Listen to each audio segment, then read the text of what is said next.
challenge, get fork. Bawal lumampas sa foul line nakikita natin. Kailangan siyempre isa-isa lang pagpapagulong sa ating mga barya. Bawal patalbugin. Dalawang barya ang kailangan umipit, magstay dyan sa loob ng tinidor. Kung sakali may naiisip ka na bang paglalaanan ng pera kung sakali makuha ang 1 million? Ibabangko ko para sa future ni baby. Education, Yes, no? Eksaktong education eksakto. Okay. Well, for your baby, ilan taon na ba? 4. 4 years old. Ano pangalan? Anika. So, batiin si Anika. Hi, baby! How are you? Please pray for me. Oh, nandiyan pala.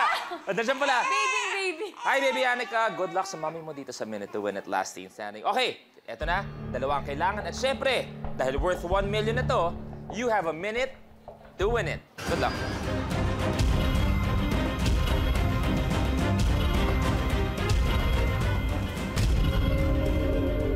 The game begins in 3, 2, 1. Go! Tandaan, dalawa ang kailangan magawa.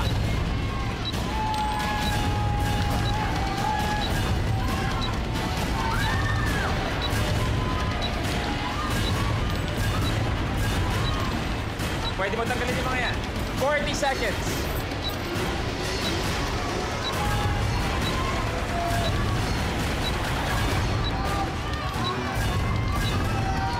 For 1 million pesos.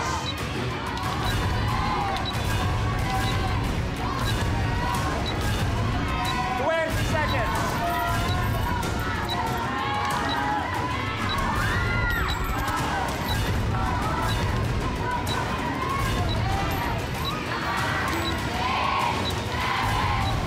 Uy!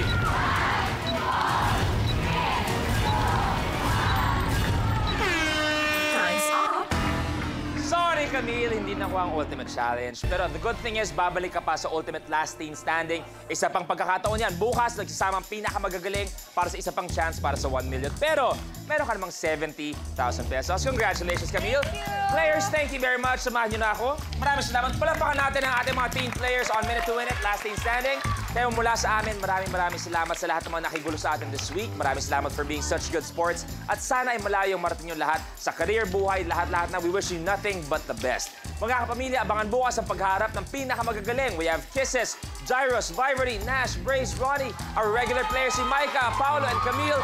Magbabalik sila para patunayan kung sino ang pinakamalupit ng kanilang henerasyon. Ika nga, the best of the best. Abangan yan bukas. Mas marami pang kulitan, tawanan sa pinakapaborito niyo tuwing hapon ang Minute to Win It, Last Team Standing.